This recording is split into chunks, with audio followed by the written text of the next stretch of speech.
There is no gearing that works perfectly for every body, every bike, and every scenario. There's a lot of different variables that go into gearing your dirt bike. The terrain, how much you weigh, what your skill level is, what type of tires you have, the suspension on your dirt bike, are you stock length, are you stretched? So there's a whole lot of variables that go into riding dirt bikes and hill climbing. There's no set magical gear ratio that's going to do it all for everybody or every bike. Let's do a little scenario to illustrate this problem. So let's say you like to hill climb in second gear. You go to hit a hill in second gear and you're wide open, but the RPMs just aren't there. So you have to clutch it a whole bunch to keep the RPMs up.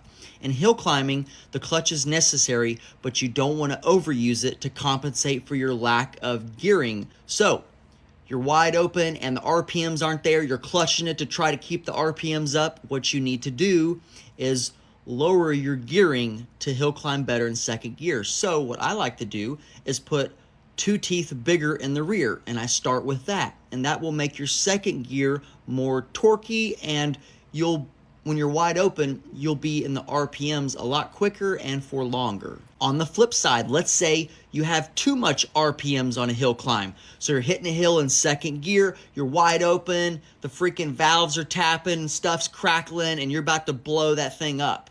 You have too much torque, not enough speed. You need speed and the right amount of RPMs to hill climb proficiently. So you have too much torque, you need more speed. What you do is drop the rear sprocket size at least 2 teeth, and you'll have more speed and a little bit less torque. That'll give you a decent balance of what you need. So whenever I'm gearing my dirt bikes, I really don't mess with the front sprocket. I only mess with the rear sprocket. You just want to change one thing at a time. So let's recap. When hill climbing, if you're wide open and your bike really isn't that high in the RPMs and you're having to clutch it a whole bunch, go bigger in the rear to get more torque and keep the RPMs good. On the flip side, if you're wide open and the bike's screaming but you're not really moving that fast, go smaller in the rear a little bit, and that'll give you more speed and a decent amount of acceleration. Now, you may need to drop your rear sprocket more teeth, or you need to add more teeth than what I mentioned.